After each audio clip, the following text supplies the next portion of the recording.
Now, after those days, his wife Elizabeth conceived, and she hid herself 5 months, saying, Thus the Lord has dealt with me in the days when he looked on me to take away my reproach among the people. Mary was young and would certainly benefit from an older woman mentoring her. Well, first of all, when you're pregnant and then you find out maybe a friend or a relative or another woman is pregnant, you immediately want to celebrate that. Well, I think Elizabeth reacted differently than anyone else would have, because God had already sent the angel to Zechariah and expressed to them what was going on, and Elizabeth would have learned all of that.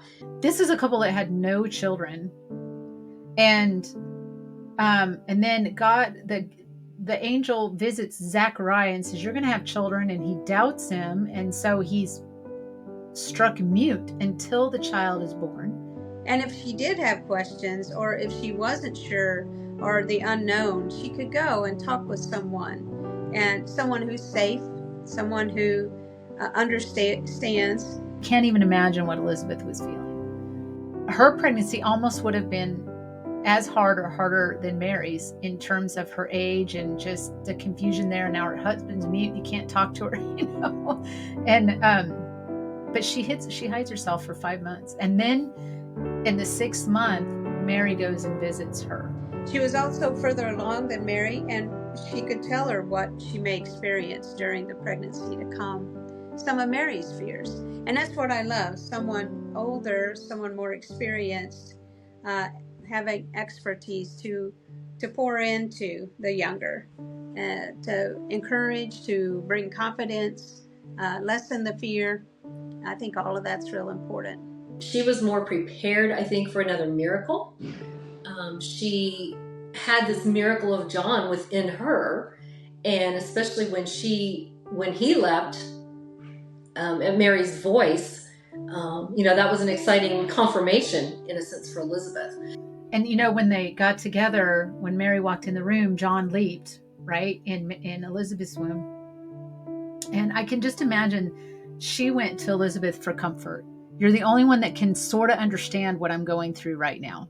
Having that celebration among other women is imperative also for us to feel supported, not just protection or support from, a male figure or a husband. To both of them were sort of an anomaly in society. So I would think they would have to come together to really comfort one another. So I think Elizabeth being older and having watched many women go through pregnancy through the years, being a relative of Mary's and being understanding that miracles happen and God had planned and purposed for each of these little boys. And I think that she was probably a great encouragement to Mary. She could also have been an encouragement to know the supernatural conception that Elizabeth experienced, since it may affirm Mary's own conception experience. And just come alongside and just kind of settle each other down and, pray with each other, sing songs. Because, we see here that, Mary sang a song and they glorified the Lord together. And so they had some personal worship time, and then she went home and probably strengthened her for the next 3 months of her pregnancy. In order to celebrate each other and our womanhood, I think that's a really special time. So it was important for Mary to visit Elizabeth as well, so that they both could also recognize the divine work of God in their lives, and they're bringing these children into the world that are going to make a huge difference. Well, I have a feeling, given those days, a lot of embarrassment, shame probably, anxiety. Things were pretty strict. I would think much more strict than the time we live in. So probably pretty fearful being unmarried and 3 months pregnant. I would say she was concerned about how people were going to treat her and whether they would accept her or reject her, how the church leaders would have, the synagogue leaders would have reacted, and what that was going to do to her family, because it was a shame brought upon them. She was probably definitely experiencing that scandal, and already in that first trimester you're very sensitive, so their circumstances at that time is already heightening her emotionally and mentally, so it's very stressful. and you're already exhausted mentally, so I can't even imagine what it would be like to be facing public shame along with all of these changes going on to you physically. So thankfully she was able to move forward with her trust in God. I just think, she was struggling with a lot of shame. She's probably struggling with, being an outcast in society. Well, Mary knew the threat of stoning and death because of having a baby out of wedlock. She knew that in their culture, it was a horrible thing and was not acceptable.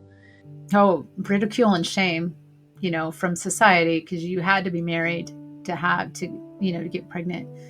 And then, unbelief. I'm sure they thought she was lying. You got pregnant of God. I mean, that didn't stay a secret.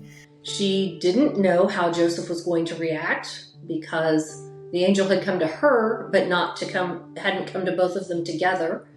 And she may have had a little fear in that. It's glorious. You're going to get to hold that sweet little baby afterwards, and you're going to hold the Lord. You're going to hold the Lord, your Messiah, in your arms. I mean, how much more glorious would that be? I would imagine Elizabeth was comforting Mary in that a lot. The support of looking for who maybe down the road further than I am, who I could turn to, who could help explain or maybe ease the fears that I'm walking in, that Mary or anyone that's walking in a situation, having gone down that road already, to really be able to ease the anxiety and also lend support and confidence that yes, you will make it through this time. This too shall pass, and it'll all work out for the good. Well, carrying a baby is a really heavy responsibility, really. You're caring for the life of another person. It's your baby, but it is another person, unique to himself or herself. Women support each other. We can unite again and find our commonality with other women, because we all have this gift from God to be mothers. And that's why women need to help other women. That's like what we do at the pregnancy centers. It's always good to especially have those who've gone before us, even if it's another young mom that's already had her baby, just to know what it's going to be like during pregnancy. Are these pains normal? Are these things to be expected? What else can I expect going forward as I get closer, or talking about what birth is like? I think fear and, again, emotions, those are so high when your hormones are crazy. And I think, it's hard. A lot of the women these days, especially when they come to the pregnancy centers, they are unmarried. And so they have a whole different ballgame to figure out. They've got to think of how they're going to do this on their own, if they want the baby or not, if their boyfriend or partner wants the baby or not. There's a lot of thoughts involved in that, and I would say they need our support highly, because they need to be loved on, and they need to be made sure that they know their baby is loved, and that there is a plan and a purpose for each of them, the mama and the baby, and that God's going to do something with this life.